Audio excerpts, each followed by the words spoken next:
Hello, everyone, and good afternoon. My name is Sylvia, and it will be an absolute pleasure for me to have you join me today.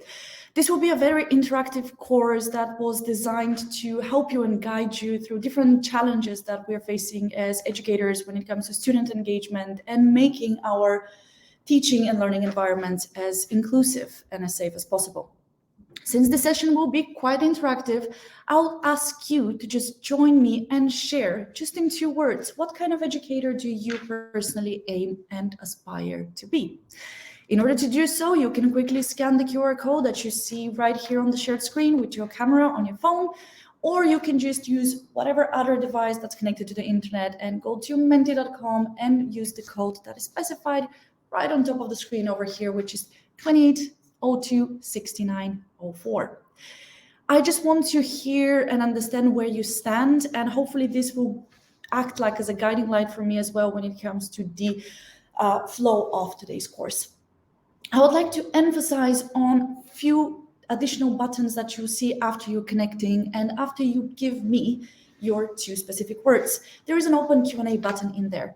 I am fortunate enough to have a separate screen next to me, and I have my wonderful colleague Zainab that will be helping you out in the channel of Livestorm if needed. But if you have a question for me, please use that open Q&A button on your voting device, because the question will pop out directly on my screen and it will guide me and help me to answer those better. There's also a comment section. Send comments. Let me know where you're from. We saw that someone is joining quite late from Stockholm, so thanks for sparing 1 hour of your evening to join us today. Just feel free to utilize both the Q&A and the comments as much as possible.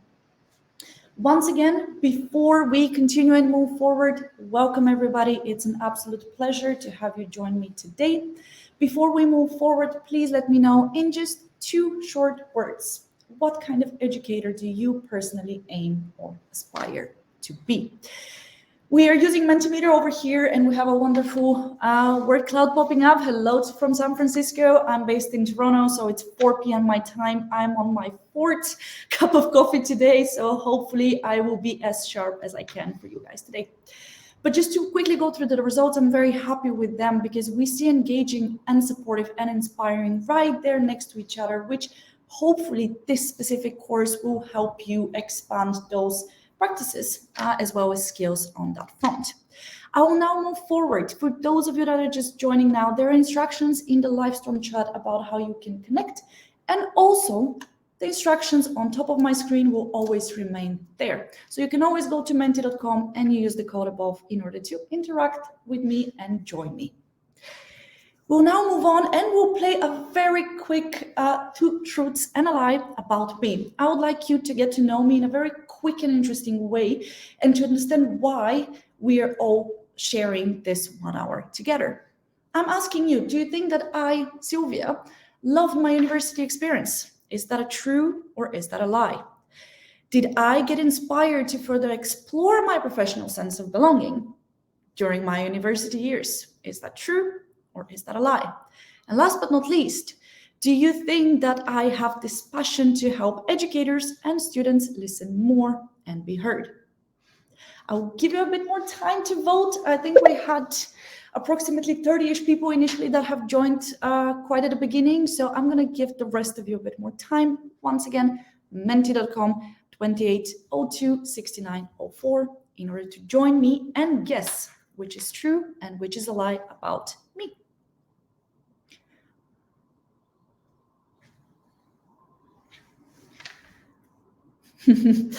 Okay, I feel like no one actually managed to be deceived by my way of putting those questions out there, but 17 people of you are correct. I personally didn't enjoy my university experience. I graduated in 2010, so it's been a bit over 10 years now, and in all honesty, I love the people around me. I love what I studied. I chose a public relation field for my bachelor's degree. However, I struggled tremendously with the way I was engaging and participating in the classroom. I tend to be a bit more on the introverted side, and I didn't feel like, raising my hand, putting my voice and my face out there in a mirror on campus. So I kept a lot of things to myself. I developed a lot of misconceptions. I developed a lot of questions that I didn't feel safe enough to express, which led me, however, to get a further inspiration about what do I really want to do in my professional life? Do I really want to pursue a PR career that my bachelor degree is actually about? Or is there something else out there that speaks to me a bit better, that really feels more like me? So even though I didn't feel engaged, unfortunately, in any shape or form throughout my 4 years bachelor experience, I did get the inner motivation to find my way within the educational sector and my future professional career. This is most probably why I personally developed that passion to help both educators and students connect with each other better. Speaking from the experience of a student that didn't enjoy their university experience as much, I feel like there is a lot that can be done without the necessity of spending way too much time or effort into giving the students a voice and making them feel safe enough to actively participate and shape their learning journey. That's why I'm here with you guys today, to give you tips and tricks of what I would have loved to be given as an opportunity and as possibilities in my learning experience, and also what from my professional career as a student engagement consultant and within my senior customer success profession within Mentimeter has helped me learn and develop better. So please give me a bit of time in order to walk you through different challenges, and hopefully by the end of the session, we will all agree that student engagement is not impossible, it's not extremely hard, it is actually very much within your reach, as long as you have the right tips and tricks in order to do so. We will move on. When it comes to the agenda of this, let's call it micro course, we're going to have an hour together and we're going to try to explore as much as we can. And I'll try to give you as many tips and tricks and real life examples as possible. If something, once again, feels a bit unclear, or you would like to raise another type of question, please utilize the open Q&A field that you see on your voting device. But what we'll be going through today is different tactics on how to improve and enhance student engagement, regardless of the actual scenario that the learning is happening. This includes both virtually, in hybrid scenarios, and on campus. All of the examples that we'll be reviewing today are equally applicable for all. We'll reflect on how inclusivity impacts engagement and the sense of belonging and why it really matters. We all know that inclusivity matters, but how can we really reach that level where students who are now like me will feel included enough in their learning journey? We will explore how to build and maintain a safe environment, learning and working for you, how to increase student motivation, how to fight, very importantly, potential implicit biases and prevent both you as the educators and your students from any potential and unintentional marginalization. Once again, Q&A and comments are open throughout the full hour. I would rather answer as many questions as I can and have a dialogue with all of you than go through every single slide that I have prepared for today's session. Moving on. This is a very brief note from my end because I feel like it's important for us to establish it. Inclusivity and inclusive teaching is not new to any of us. All of us know what it means. All of us know how important it is. It's nothing new, but it's also not about giving anyone a special treatment. During today, we won't be going through innovative, extraordinary ways of bringing specific groups of students into the mix and recognizing them specifically. We will be talking about how to group everyone in such a way that regardless of who you are, where you come from, what your background or aspirations or abilities are, you'll be given an equal chance to be heard and be seen. And overall, what we'll be focusing on today is how to get the best out of your students in the most sufficient possible way. Very briefly over here, this metric is nothing new to anyone on this course, but I felt like it's quite important for us to emphasize on the fact that this actually exists. We have this quadrant from implicit to explicit marginalization or centralization. And at the end of the day, we're all humans. It happens. We all come with our specific history and background. We all make mistakes. We all tend to potentially react sometimes rather quickly. We maybe don't even have the time to plan in advance. But what I would like to focus and emphasize over here on is the first point. one of the easiest way for any educator out there to actually, but unintentionally, marginalize a specific group of students is by allowing the loudest voices in the classroom to be heard.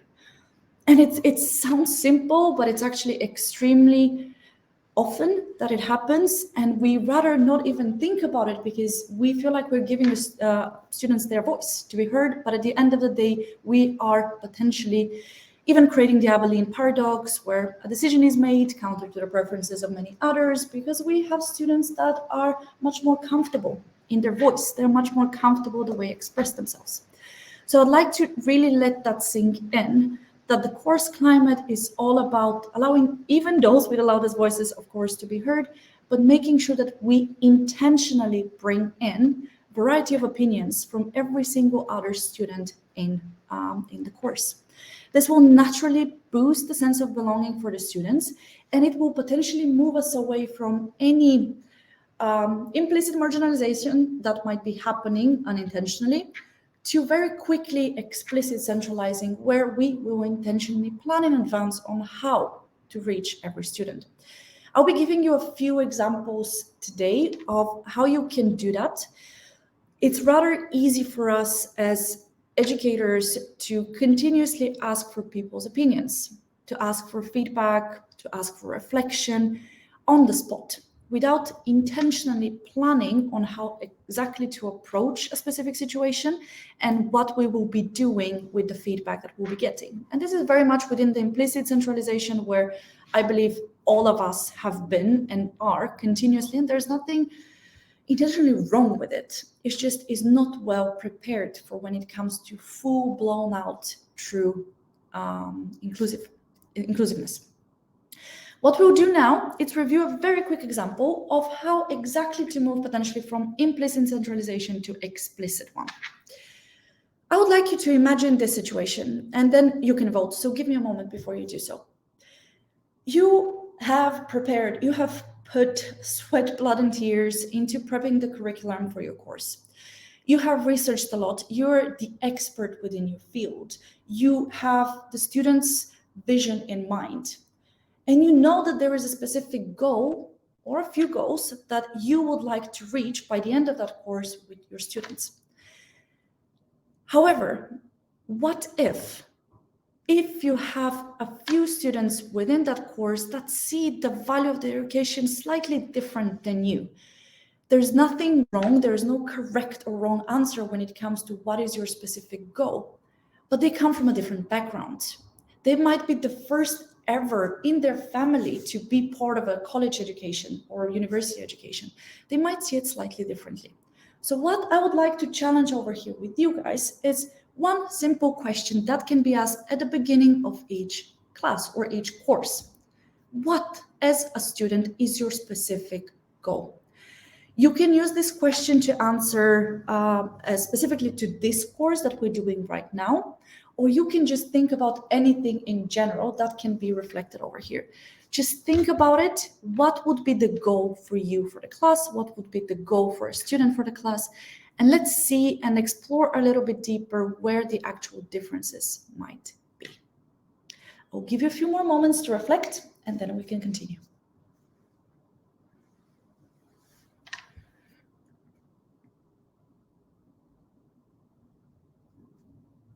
We have for the students to critically analyze issues, students to think critically about course and beyond, learn how to use Mentimeter, be a better teacher, get a passing grade. In all honesty, this is a very fair response over here. The motivation for some students might come from this specific area initially. What is in your power is not changing that right now. It's changing it at the end of the course, when you've actually managed to engage with that student in such a way that they have that intrinsic motivation of doing more than just passing. They actually feel connected to the student group, to their peers, to you, and to the topic in specific. We have safe environment for discussion, the concepts and how to apply them, think critically and effectively, get students engaged. We have a lot over here, and we unfortunately don't have enough time to go through all of those, but you get the gist. It's an extremely simple yet probing question that can really guide you as an educator. Imagine this, you use this at the beginning with your students, you compare what you have taught that the goal for this class is for you as their educator, you see the diversity of opinions of your student group, then you reflect together, and then you potentially refine the goal. There is nothing wrong with continuously refining and adjusting for the specific student group. And in all honesty, sometimes the change is slight, literally a very slight one. It won't require a lot of additional and extensive effort from anyone's end, but the way it will change the perception of each student will go a long way. Let's move on, and I will give you a few examples over here, and probably one of my favorite exercises to be done. We're going to talk about very briefly about implicit biases. On the left, there is the identity wheel that has been completed by an individual. Over here, you'll be able to click that through your phone or the voting device that you're using. There is a link, you can check that yourself. But before we get there, an important aspect of developing a critically reflective teaching practice is being aware of who we are personally and how our own identity is actually impacting how we teach, and most importantly, how our students perceive us. The same goes for students. They also have their own biases as well. They also have their own positionality within the identity wheel, and this is what makes the whole student group and environment as inclusive and as diverse as possible. So probably the first step needed for anyone to really create an inclusive, student environment within your specific course is to understand where you're positioned compared to your student group and where each and every single person in that student group is actually positioning themselves in.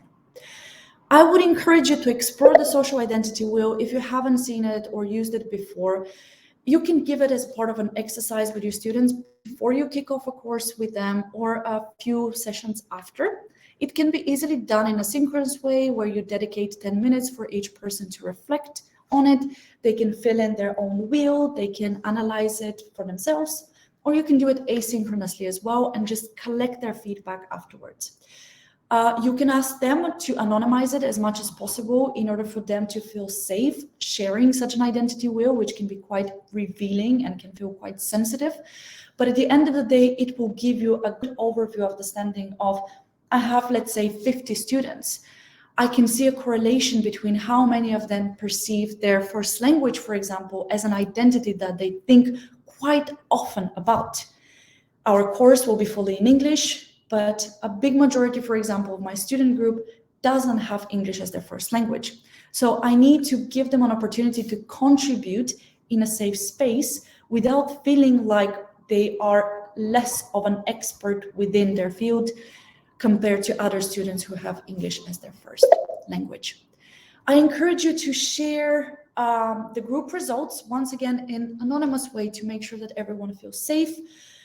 Yes, so helpful to know your audience, and then reflect together as a group, allowing your students to see where they're positioned in comparison to the rest of their peers will, in all honesty, I'll use this expression, open their eyes to diversity of the group, and that not all of us are the same, most probably ever, and that it requires a bit of extra thinking every time you approach a topic that can be slightly a bit more sensitive, or it requires an emotional intelligence in that sense.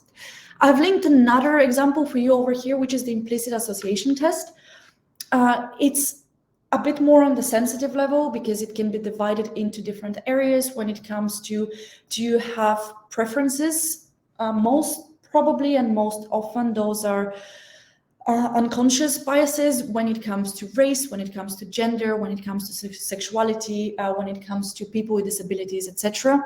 Depending on how extensively you would like to approach such kind of inclusive exercises with your students, this one is another test that can be given to your students, maybe just as their own reflection. They don't necessarily need to share that with you because it can become a bit more complicated, but it can give them the understanding of, I feel like, or my results have shown that I actually have slight preferences for this group over that group. This is something that I personally need to work on in the future in order to be more warm and inclusive towards different opinions. We have two questions that are popping up over here, so I'll check those out before we continue forward. Hi, Sylvia. For the goal collecting tool you shared, is there a limit on how many students can submit an answer? No. Like if we go back to the previous one, which is the open-ended question, there are no limitations, but I can actually maybe go back just to show you. It takes time for you to scroll through the answers. So if you have a bigger group of students that you would like to do this exercise with, you can do it synchronously like we're doing now. But I highly encourage you to actually look at the results afterwards by yourself and really try to find trends and implications, and then summarize that for the rest of your students. Otherwise, if it's done asynchronously, it's much easier in that sense because you don't need to be worried about time pressure and the inability to potentially look through all of them. But short answer, no limitations when it comes to the number of submissions. Why does Mentimeter plaster its name on every single slide, even in the paid subscription? This is a very good question. It's more on the platform side of things, but you can easily remove the logo. It's just you're being given a generic theme that is automatically applied on a presentation, but it can easily be removed and have no logo whatsoever, or have the logo and the colors of your organization. Like you can create a theme that has your college logo and the specific color codes as well. Let's move on. Be kind to yourself. I'm putting this here because we talked a lot about implicit biases, marginalization, positionality, etc. And we all know that inclusivity matters. And I want to emphasize on the fact that we're not gathered here today because you are explicitly marginalizing or even implicitly marginalizing in any way. In all honesty, I would assume that the majority of you are continuously on the path of centralizing in all shapes or form, and that's why you're as interested as me in continuously doing better. I would like to emphasize on the fact that there's no magic wand for anything, especially when it comes to acceptance, especially when it comes to inclusivity. We can't transform our pedagogic practices with a blink of an eye or just a few questions out there and all of a sudden everything is rainbows and butterflies. It is a continuous journey and a learning process for everyone, including your students. So quick emphasis on the fact that you need to allow yourself to learn alongside your students, and you need to allow yourself to be open to any type of vulnerability that might come with that learning. No one will judge you. It actually is much more appreciated when you continuously challenge your perception of life and try to improve. We'll quickly move on to another area, which is more around sense of belonging. Obviously, when you feel included, you feel like you belong.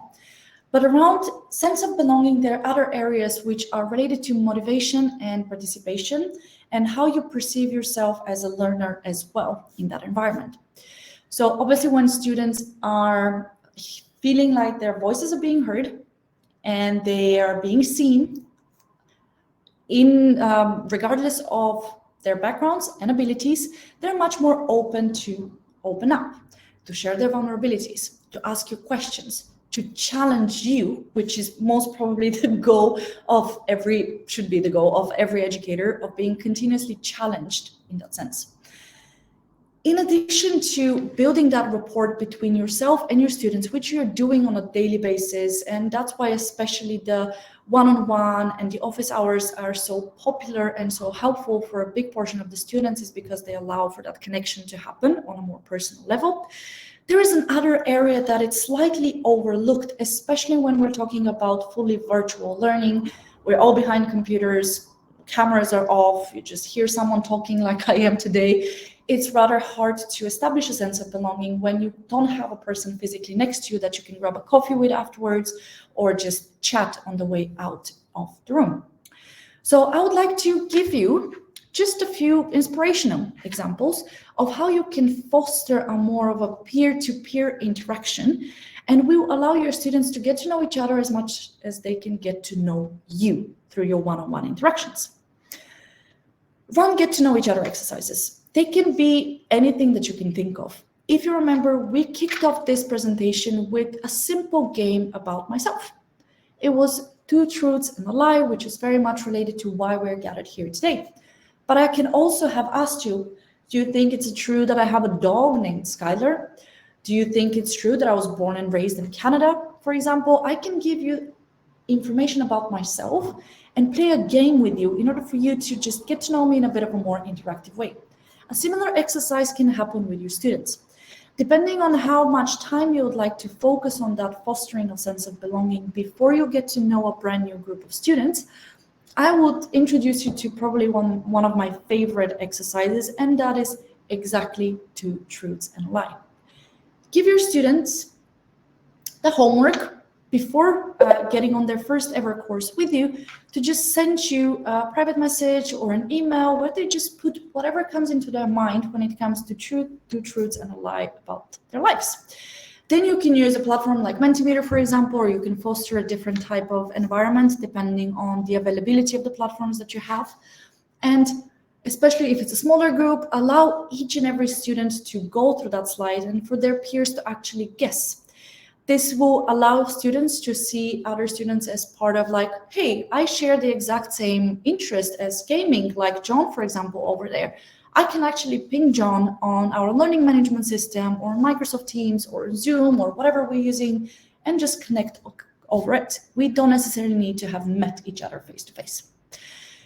I highly encourage you, for the sake of really understanding who you have in the room, ask your students to introduce themselves, obviously with their preferred names, but also include their pronouns. This will allow groups that are usually more marginalized when it comes to preferred pronouns to really put themselves out there and teach, honesty and guide others how they would like to be approached.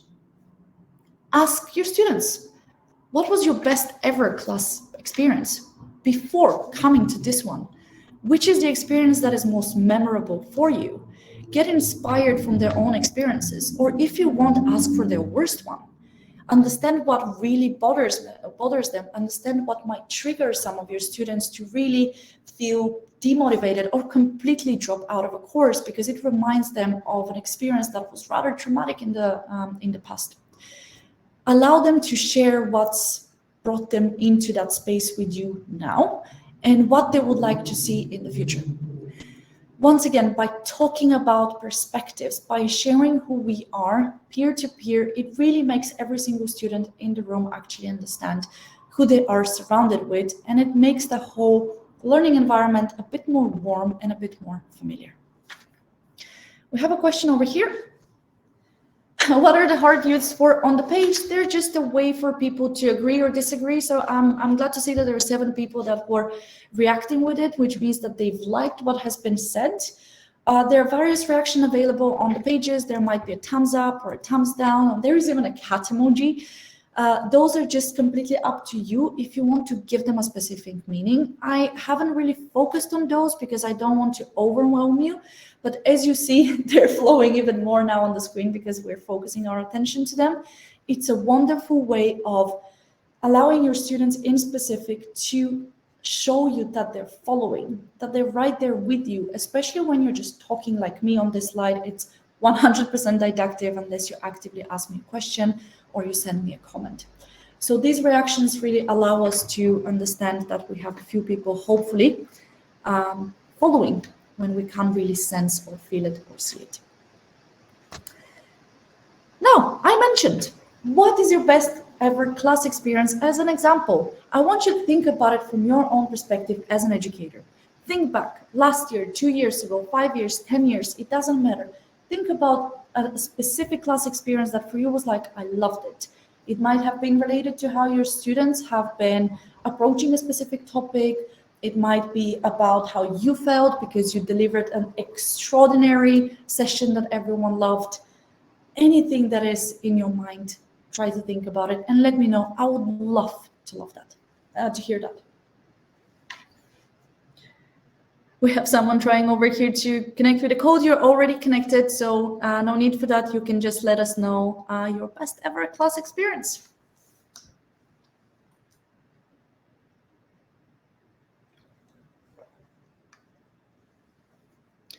Outside of class engagement, by a professor, small undergraduate research design course with just 6 students, potluck.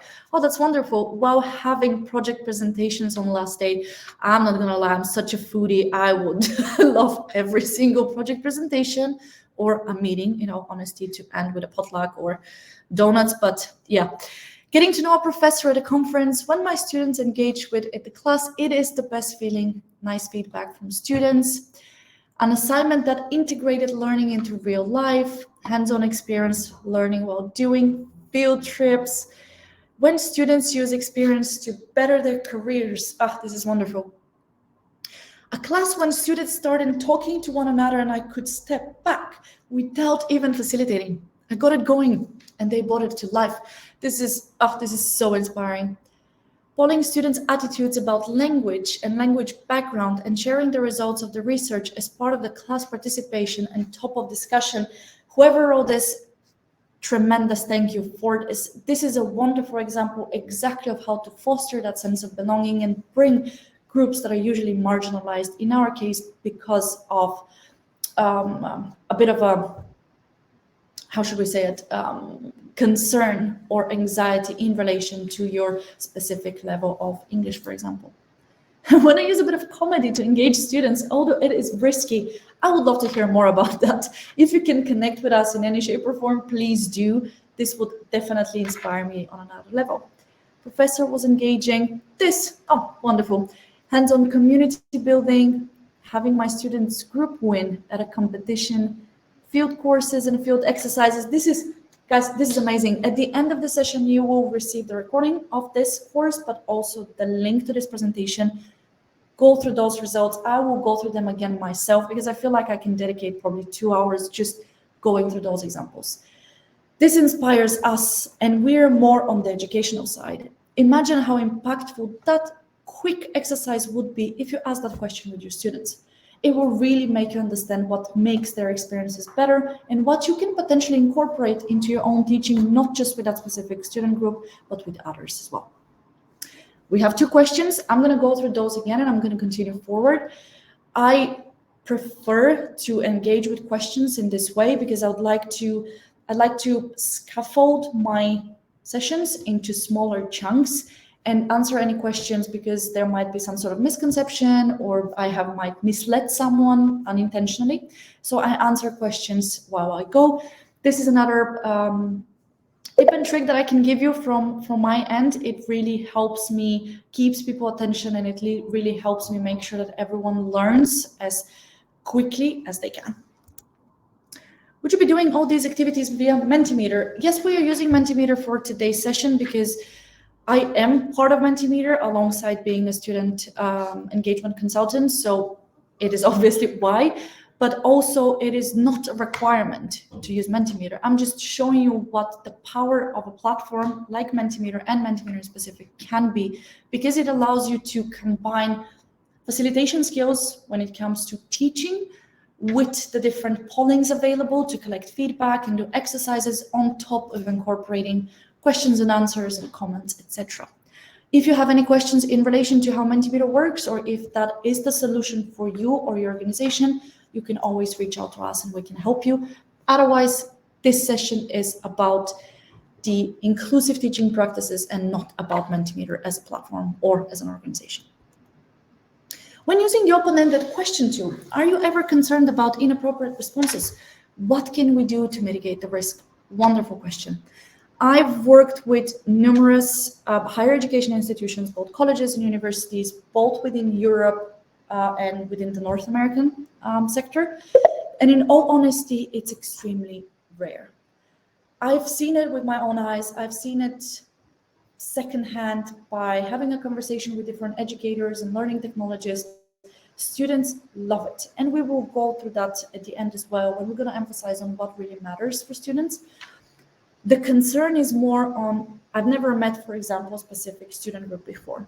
I don't know if I'm going to have someone who would like to be, let's use this term, the class clown, and might feel a bit more like it is okay to approach a situation in an inappropriate way. If you have that concern, if you unfortunately have faced it in any shape or form before, you can do the open-ended reflection exercises in an asynchronous way. Doing this, you collect that in a form of a survey, either through Mentimeter and our audience base option or through other survey tools out there. This way, you're not really showing the results synchronously in front of students, potentially risking the visibility of an inappropriate answers. And then after you get to know your students, you will see that over time, the comfort level of everyone will increase. So you will be able to freely use the open-ended ones. There are different features in different platforms when it comes to profanity filters, hiding results, etc., that can help you navigate such scenarios.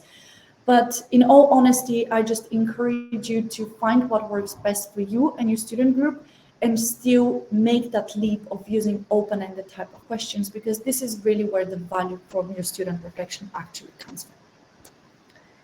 I mean, how do we use Mentimeter? There will be a bunch of links at the end of the session that can help you understand that better.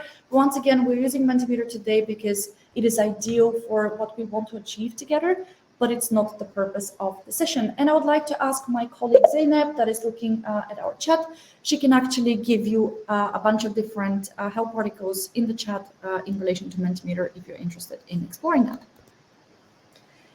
These days, I hear a lot of safe and inclusive learning environments, but students often confuse these terms with an obligation of instructors to make a course easy. How do you explain the difference? This is such a wonderful question. And to be honest, I had a similar conversation with another educator maybe like a few weeks ago, or maybe it was 2 months. God knows, with lockdowns, I've completely lost track of time. I feel like the confusion comes from the fact that, apologies for using this term, but they're buzzwords at the end of the day, and I am using them a lot today as well. And I think the confusion with students come from the fact that there are no clarifications set at the beginning of their learning journey in general, or with you as their educator in specific, about what safe means for us. If we sit down with our students and take an hour of the first time ever that you're meeting your students, get to know them first, and then you can use an open-ended question similar to this. What does safe really mean? What does inclusive really mean? And dissect those together. I feel like students in particular approach education based on what they have heard from other people or what they have seen somewhere online. Especially for college students, this is the first time ever that they're getting into the higher education sector, so their perception of their education journey might be completely different than anyone else's. So I encourage you to do exercises, even in an asynchronous way if needed, about clarifying what that really means. But yes, it does happen, and unfortunately, you can't really change every single person's vision and understanding, but we can do a bit of exercises together. We call it BRAVE, yes, in order to really get on the same page. I'm going to move on. I have just 20 minutes left, and we have a lot of slides left. Very quickly, probably one of my favorite quotes from a book is by John Biggs and Catherine Tang. And if I'm not mistaken, I think it was called Teaching for Quality Learning in University, the book itself. Just by searching for the names, you'll be able to find it. They mentioned how important it is for educators in specific to transition from reflection to transformative reflection. And once again, buzzwords, big words, but think about it this way. Snow White's mirror. The idea is to move from the unsatisfactory, what is it now that we're having? This is a reflection. What is not working in our class? What is it working? What can be improved? What should we keep? What did we like the best about last session? To the more effective, to the more inclusive, what might be. On top of like reflecting of what it is now, how do we actually ensure that we take whatever feedback we have received from our students and actively work and critically reflect on it in such a way that it leads to a proper transformation in the future? We want to listen. And that's why there's this big sculpture over here that I was very happy to find this image, honestly, because it really represents what I want to emphasize on today. Transformative reflection is about listening, and then it's about doing together with your students. Few additional examples. We saw the open-ended one with the wonderful, what is your best ever class experience, which is more on the positive side, more on the improvement side when it comes to doing things even better. But there is another one that can feel a bit more tricky and in all honesty requires bravery from you. And How can I improve the way I teach? How can I improve your learning? Me personally, in this specific course, what it is that I am missing. Rethinking for humans takes tremendous amount of energy to do, but I'm telling you, there is nothing better at the end of the day of feeling that I've grown as a person with the help of a student. And believe me, the student will most probably remember that experience for the rest of their lives. I didn't, because I've never had it. That's why I'm saying it. What questions remain unanswered? It's a fairly quick and simple question to ask at the end of a session. Or what stood out for you in class today? What matters to me the most might be completely different what matters to my students. So emphasizing on that and understanding where students really perceive the value can actually help you potentially expand even further that specific area. And one very important nota bene over here. It's important to keep those reflection exercises, especially when you're asking students, how can I help you better? What is not working? Is there something that can be improved? Are you struggling with the tools that we're using? We're using so many different digital tools right now. Do you feel comfortable using them?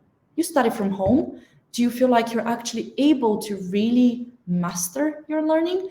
Those can trigger a lot of anxiety for students if they're not anonymous, because they feel like they're sharing way too much of their vulnerabilities with you. So emphasis on anonymity, especially with a brand new student group. By doing those exercises a bit more often, it will create such a sense of belonging and such a safe sense of security for the majority of your students that they won't bother in the future to even require and rely on an anonymous tool, because they will feel like you listen even when their name is not out there. So then they will be a bit more brave to raise their hand or unmute themselves on your conference tool. Let's do a very quick exercise over here, because I want you to use your fingers as much as you're using your ears today. I've been talking a lot and I need a sip of water. This is an example, completely imaginary, so don't really reflect on it and think, because we're really not evaluating a specific scenario.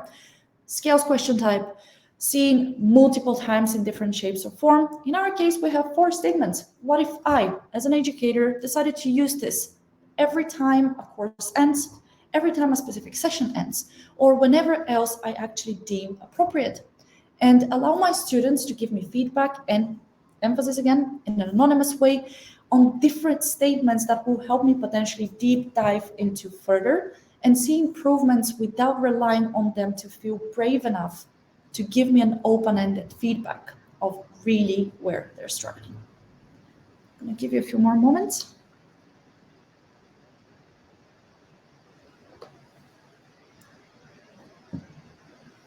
Why I'm giving you this as an example is because for the person that especially asked about inappropriate answers in open-ended, this is another way of you to approach collecting feedback. But that also means that you feel comfortable and confident in your knowledge of the areas that might need improvement. You can start with this.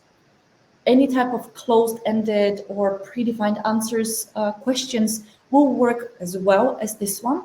But I encourage you, if you start with this, use this as a base for further exploring what, for example, because you have 5 people here that are more on the neutral side, that, yeah, they neither feel uncomfortable nor comfortable with the tools they're needing. So there is a lot of areas for improvement. What are the improvements actually? You need to rely on the actual free-form feedback of the students. Apologies. I'm going to move over here with just another bunch of examples. Like, I'm going to bombard you, and apologies for this, with different examples of different exercises. You can pick and choose what you want to achieve, and you can start small. You can start with what's your best ever class experience and gradually improve from there. Inclusivity starts with listening when it comes to us as educators, to feeling of being heard and seen on the student side. Learn different formative assessment exercises. You're doing that most of the time, I'm sure, but make those fun. Make those speak the language of your students by just allowing them to have like a pub quiz type of experience. Give them an award at the end of the day, which is just a digital trophy or something. Just make their experiences fun in such a way that they feel comfortable enough to show you their great areas of knowledge. Collect expectations per class. It is probably the easiest way to really see where your students stand. before kicking off a topic. Allow your students to ask questions anytime, all the time is probably the biggest advice I can give you when it comes to continuous conversation with your students. Any suggestions when a course is team taught? Let me reflect back. Can you put this question in the Q&A, please? And I can refer to my colleague Zainab as well. She can input it in there. Always reflect together on the learning goal. We already went through that. Think of it as like the RAR. Always imagine a pirate when you think about learning goal and course outcomes. Review with your students, review it with yourself, ask your students, reflect together, refine together. Allow students with disabilities, and this is another topic that unfortunately we don't have the time to explore further today, but students that have disability, especially when it comes to their ability to verbally express themselves, need to have a way to equally contribute to their learning journey as much as everyone else that has the possibility to unmute and speak up. Help quiet students find their voice. Help students that were or now are what I was 10, 11, 12 years ago. Help them by fostering that sense of security, by allowing them to raise concerns and ask questions in an anonymous way initially, so they can build the confidence that they're not alone, that the majority of the questions they have, a bunch of other students have as well, but no one really has the guts to speak up and ask that question out loud. We're going to do a quick icebreaker over here because I've been talking a lot and it's a very extensive topic. But if you personally can have dinner with one famous person, who would that be? You can put up to 3 people, but let's go with one person. Who would that be? I want to see if there's a correlation between people that we all find inspirational within the educational sector. We're like 99.9% probably here. Educators. So I'm really interested to see what is going to come up over here.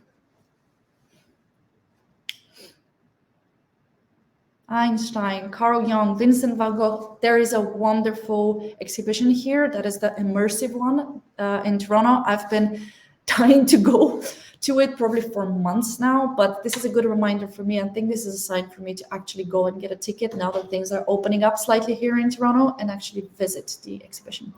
Dolly Parton, Jimi Hendrix. We have a wonderful mixture over here between different artists, people within the business sector, musicians. It's a wonderful mixture over here. And I don't think I can say that there is any correlation or trends when it comes to the educational sector and who we personally perceive as inspirational. Another exercise, do that with your students. The more icebreakers you do, the better. And especially when it comes to the sense of belonging, doing those things really help you get to know them better. And it also can open up a wonderful 5 to 10 minutes discussion of like, we see Bill Gates in there. Is the person that has submitted that interested in maybe speaking up and sharing why Bill Gates? It's not sensitive in any topic, in any way. It won't create any anxiety. It's just a passion. Why? There's obviously a big reason why I want to meet him in specific. There's a bunch of questions in the Q&A. Are terrific. Yes, I agree. I love them. I'm going to go through the questions as well, but I want to quickly go through something that I feel like it's very rarely mentioned, especially when it comes to inclusivity. Being able to process information is directly connected to what we think about ourselves as a learner. Our learner identity is what makes our experiences unique and successful. My learner identity in my university was, I'm struggling, I'm lost, I have interests, and I have a lot of questions. And to be fairly honest, a lot of feedback that I wanted to give. But my learner identity was boxed. It was mute. So at the end of the day, this is how I perceive my learning environment and how I perceive my 4 years spent at university. So who I think is a learner will influence 100% whether I'm an independent learner or a dependent learner. And this is important to mention because cognitive load is probably that area that impacts your learning identity the most. How you process that, how heavy it is. It is extremely easy for us as instructors, as educators, as experts to underestimate how heavy the cognitive load on our students can be. Because we've been doing this for so long, it becomes automatic in so many ways. I'm struggling on a daily basis when I'm doing a very, very basic introduction to a specific topic to not overcomplicate it. Because I've spent years developing that knowledge, and in my head is like, guys, there's so much out there that you can find out and you can know. I want to share that with you. And then I feel like I need to continuously remind myself, slow down. Divide your course into smaller chunks of information, scaffold in a way, because every single person that will be in front of you doesn't have that expertise, doesn't have that history and background. And this causes a lot of anxiety for students, especially for those that are unable or feel like they're unable to raise their hand and be like, I'm not following. This is becoming a bit too heavy for me. Can you clarify? Can we roll back a little bit? Is there any additional information that I can study on my own because I feel like I'm missing something? So it's important for us to continuously seek feedback on this. And the big question or the big outcome over here for us is like scaffolding. Obviously, this is more around course design, but feedback, continuously feedback. Are you following? Is there something that is missing? Out of all of these topics that we've discussed today, which one feels like you're most comfortable with? And then the rest will give you a good indicator of what's missing and what potentially needs a bit of extra information. Now, I'm going to go through the questions that we have in my Q&A, and then we're going to review a few quotes. Those are anonymized. They're from students from different universities, both within Canada and the US and Europe, in order to grasp the importance of interactivity and safe inclusion over here. And emphasis on safe environment and inclusive environment is where they feel like they're equally heard and as understood as everyone else, regardless of their background. But let's see, questions. How do you deal with too many questions? In all honesty, I do my best to answer more questions than I actually go through the slides. And this, unfortunately, sometimes it's not very sustainable when you have very strictly designed curriculum that requires you to really finalize each stage before you move to the next one, and you don't really have time to be flexible with it. But what I will do today is that I'm going to try to answer as many questions as I can, but I also try to finalize my session. And anything else that has been left out and I couldn't answer, I will personally download, answer in a written form, and make sure that every single person that has been here today has their questions answered in a written form. Answering questions after a session is as equally beneficial for the students as answering it live, as long as you really do follow up and allow for even consecutive questions to pop up. Are these exercises more designed for in-person classes and in-class discussion? Actually, in all honesty, it doesn't matter. As long as you have some sort of means of communication with your students, either through Zoom, Microsoft Teams, or any other conference platform out there, or you're face-to-face with your students, it really doesn't matter. It works in the exact same way. Building those fully virtual, initially you can feel like the students, even when they're asked to like voice over opinions, there might be a bit of a resistance initially because they won't feel as comfortable. But I'm telling you, the more of those you do, the more even your Zoom classes will become super engaging and everyone will be raising hands, even though there's ways for them to interact with you anonymously. What suggestions would you have when the course is team taught? I assume over here you mean when you have two or multiple teams distributed in this. You can follow similar approaches by getting to know the different smaller groups that you have. And also at the same time, if you have another educator that is working with you in that course, that might be a different meeting of the team taught. If I'm going to use Mentimeter as an example over here, there is a collaborator type of mode where two people at the same time can gain access to results from different groups and really compare those. I would encourage you to actually reach out to us. You can reach out at hello@mentimeter.com and ask to speak to Sylvia during this course. or you can actually reply to the email that you'll be getting after this course, and I'll connect with you personally because I would like to understand what exactly you mean, and I'm very curious to find a solution that works and learn from you as well, since I really don't have the perfect answer over here. We answered this. One very important but missing feature in Mentimeter is the lack of assessment tools. Marking. Is there something coming up in this regard? Thanks. In all honesty, no, for the time of being, like Mentimeter emphasis its platform on the ability to interact with the students in a safe and anonymous way without the necessity of them perceiving that interaction as a way of grading. So short answer, not for this time. What's the webinar platform that you're using today? It's called Livestorm. With online classes, I was hoping Mentimeter would help with engagement, and it seems to the times I have used it in class, but I was hoping to learn more how to do that. This is a very, very good point over here, since today is more on like the tips and tricks, practical side of teaching, much more than it is about how Mentimeter is being used. However, you will receive an email with the recording, as I mentioned, and you'll be able to gain access to other public webinars that Mentimeter is doing that are more specifically related to how the platform works.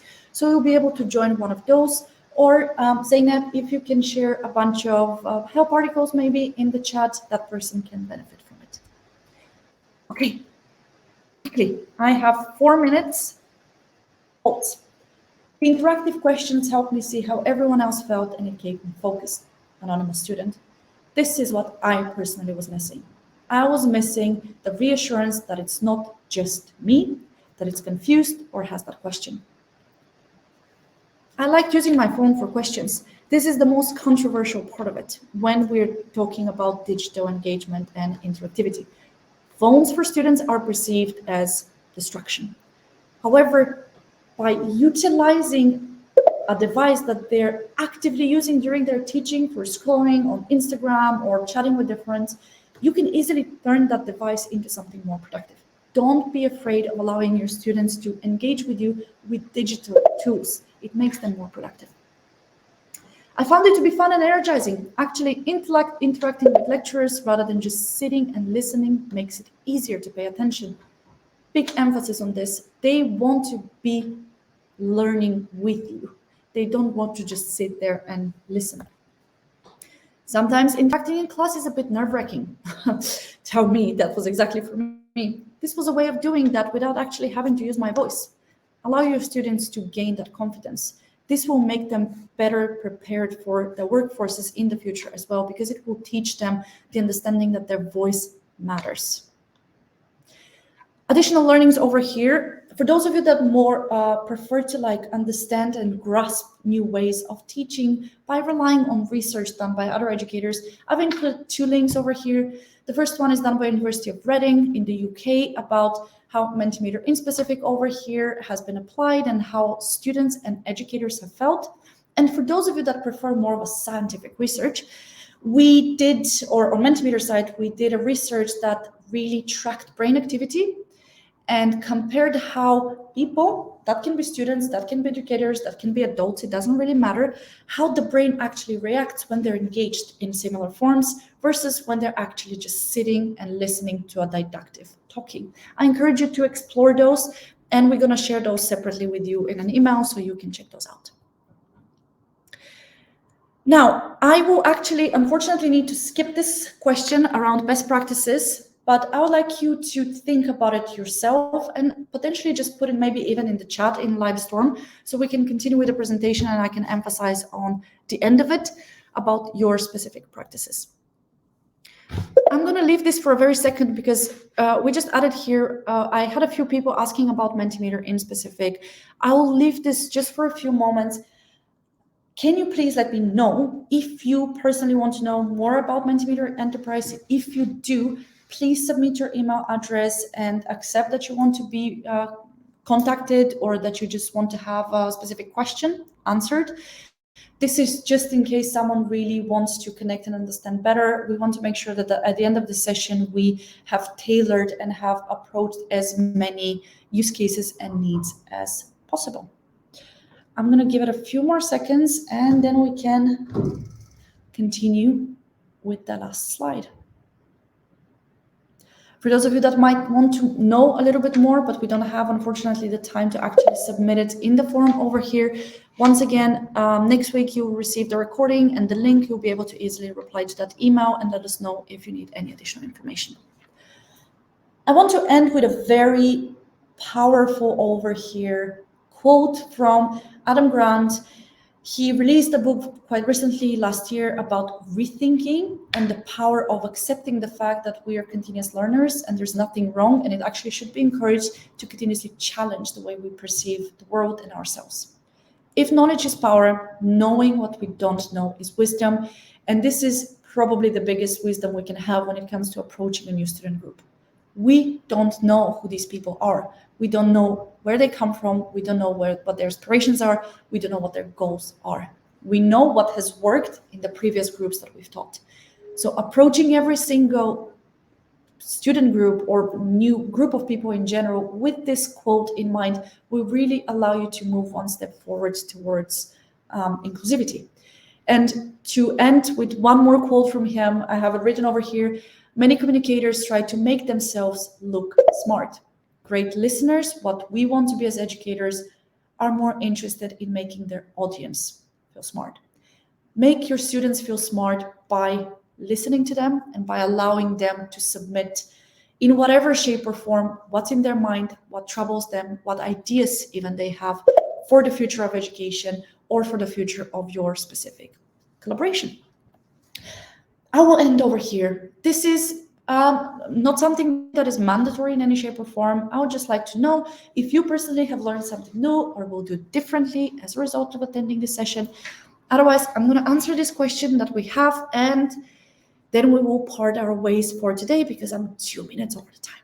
Not a question. I think this is the best thing about Mentimeter, being able to use a tool they're comfortable with. Agreed, and thank you for this. Wonderful. I would like to thank all of you for joining me today. It's 5 p.m. here in Toronto. It's probably similar time frame in other cities that you're joining from. So it's the end of the day. I would like to wish you an inclusive and warm rest of the day. Please do reach out to us if you have any additional questions. I would love, Silvio for president, thank you. I would love to connect with as many of you as possible. You will have access to my LinkedIn. If you want to connect, if you want to speak more on one-on-one, I would love to do so. Please stay safe, take care, and see you soon. Thank you.